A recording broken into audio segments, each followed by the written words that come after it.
অসম পুলিশের রুটিন তল্লাশিতে জব্দ 24 লক্ষ টাকার নেশার সিরাপ, ধৃত 2।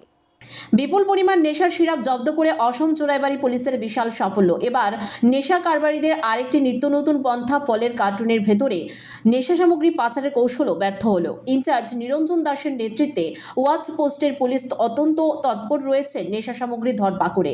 শুক্রবার বিকেল 3টে নাগাদ গুয়াহাটি থেকে হাফলং শিলচর মহাসড়ক হয়ে আগরতলাগামী AS 28 AC 2040 নম্বরের একটি মিনি লরি সবজি ও বিভিন্ন ধরনের ফল নিয়ে অসম চোরাইবাড়ি পুলিশের নাকা কেটে আসে।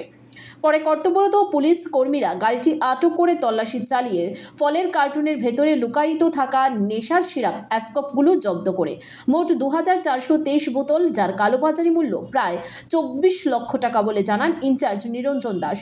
এদিকে পুলিশ গাড়ির চালক নূর জামাল সহ সহচালক রাজু আহমেদকে আটক করেছে। তাদের বাড়ি অসমের বরঢেপা জেলায়।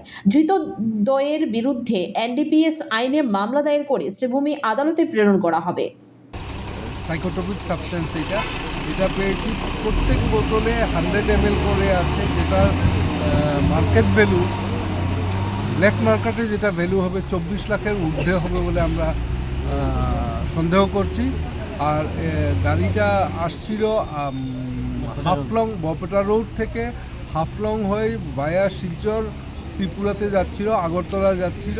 সেই মতো গাড়িতে ছিল প্রচুর পরিমাণে ফলমূল এবং সবজি। আর ফলমূলের যেগুলো বাক্স যেগুলো আছে, ক্রেট বলে ইংরেজিতে, তার ভেতরে ওরা কাপ সিরাপ ঢুকিয়ে রেখেছিল। আমরা সেগুলো জব্দ করেছি।